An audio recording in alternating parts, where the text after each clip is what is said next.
ಗೆಳೆಯರು, ಉತ್ತರ ಪ್ರದೇಶದಲ್ಲಿ ಈ ಭೀಮ್ ಆರ್ಮಿ ಸಂಘಟಕರು ಮಾಡಿದ ಹಿಂಸಾಚಾರದ ಬಗ್ಗೆ ಒಂದು ವಿಡಿಯೋನ ಅಪ್ಲೋಡ್ ಮಾಡಿದ್ದೆ. ನಾನು ಮಾಡಿರೋ ಈ ಪೋಸ್ಟ್ ಗೆ ದುಶ್ಮನ್ಗಳಿಗೆ ಬಾನ ಅನ್ನೋ ಅಕೌಂಟ್ ನಿಂದ ಒಬ್ರು ಕಮೆಂಟ್ ಮಾಡಿದ್ದಾರೆ ನೋಡಿ. ಆತ ಕಮೆಂಟ್ ಮಾಡಿರೋ ದಾಟಿಯನ್ನ ನೋಡಿ. ಲೈನ್ ಗಳು ವಾಟ್ಸ್ಆಪ್ ನಲ್ಲಿ ಬರೆದಂತಿದೆ. ಹುಟ್ಟು ಹಬ್ಬ ಆಚರಿಸುತ್ತಿದ್ದ ದಲಿತ ವ್ಯಕ್ತಿಯನ್ನು ಥಳಿಸಿಕೊಂಡ ಮೇಲ್ಜಾತಿ ದುಷ್ಕರ್ಮಿಗಳು. ಉತ್ತರ ಪ್ರದೇಶದಲ್ಲಿ ಮುಂದುವರೆದ ದಲಿತರ ಸರಣಿ ಹತ್ಯೆ. ನಿನಗೆ ದಮ್ಮಿದ್ರೆ ಇದರ ಬಗ್ಗೆ ಮಾತಾಡು.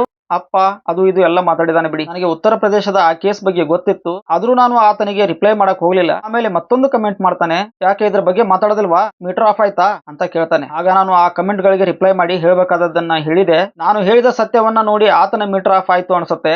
ಆಮೇಲೆ ಆತ ಸುಮ್ನ ಆದ, ಹೋಗ್ಲಿ ಬಿಡಿ. ಆದ್ರೆ ಆತ ಕಮೆಂಟ್ ಮಾಡಿದ ಹಾಗೆ ಉತ್ತರ ಪ್ರದೇಶದಲ್ಲಿ ದಲಿತ ಸಮುದಾಯದ ಅನಿಕೇತ್ ಅನ್ನುವವರ ಹತ್ಯೆ ಮಾಡಲಾಗತ್ತೆ. ಕಮೆಂಟ್ ಮಾಡಿರುವ ವ್ಯಕ್ತಿ ಹೇಳಿರುವ ಹಾಗೆ ಕೊಲೆ ಮಾಡಿದ ದುಷ್ಕರ್ಮಿಗಳು ಯಾವುದೇ ಮೇಲ್ಜಾತಿಗೆ ಸೇರಿದವರಲ್ಲ, ಬದಲಾಗಿ ಪರಿಶಿಷ್ಟ ಪಂಗಡದ ಮೀನಾ ಸಮುದಾಯಕ್ಕೆ ಸೇರಿದವರು. ಆ ದಲಿತ ಹುಡುಗನ ಮೇಲೆ ಮಾರಣಾಂತಿಕವಾಗಿ ಹಲ್ಲೆ ಮಾಡಿದ್ದು ಮೇಲ್ಜಾತಿಯವರು ಅಂತ ಸುಳ್ಳು ಸುದ್ದಿ ಹಬ್ಬಿಸಿದ್ದು ಯಾರು ಗೊತ್ತಾ? ಅದೇ ಉತ್ತರ ಪ್ರದೇಶದ ಕಾಂಗ್ರೆಸ್ನವರು, SP ಮುಖಂಡರು. ಈಗ ಕರ್ನಾಟಕದಲ್ಲಿ RSS ಪಥಸಂಚಲನಕ್ಕೆ ಏನ್ ಅಡ್ಡಿ ಮಾಡ್ತಾ ಇದಾರಲ್ಲ, ಇದೇ ಭೀಮ್ ಆರ್ಮಿ ಅವರು. ಉತ್ತರ ಪ್ರದೇಶದಲ್ಲಿ ಅವರು ಹಬ್ಬಿಸಿದ ಸುಳ್ಳು ಸುದ್ದಿ ಇಡೀ ದೇಶದ ತುಂಬಾ ಚರ್ಚೆಗೀಡಾಗತ್ತೆ. ನಂತರ ಉತ್ತರ ಪ್ರದೇಶದ ರಾಜಕೀಯ ಮುಖಂಡರು ಹೇಳ್ತಾ ಇರೋದು ಸುಳ್ಳು ಸುದ್ದಿ ಅಂತ ಅಲ್ಲಿನ ಪೊಲೀಸರೇ ದೃಢಪಡಿಸ್ತಾರೆ. ಹೀಗೆ ವಾಟ್ಸ್ಆಪ್ ಯೂನಿವರ್ಸಿಟಿಯಿಂದ ಬಂದಂತ ಸುಳ್ಳು ಸುದ್ದಿಗಳನ್ನ ನಂಬುತ್ತಾರಲ್ಲ, ಇವ್ರಿಗೆ ಏನ್ ಹೇಳೋದು? ಈ ರೀತಿ ಮಾಹಿತಿಗಾಗಿ ಈ ಪೇಜ್ ಅನ್ನ ಫಾಲೋ ಮಾಡಿ, ಈ ವಿಡಿಯೋವನ್ನ ನಿಮ್ಮ ಗೆಳೆಯರೆಲ್ಲರಿಗೂ ಶೇರ್ ಮಾಡಿ.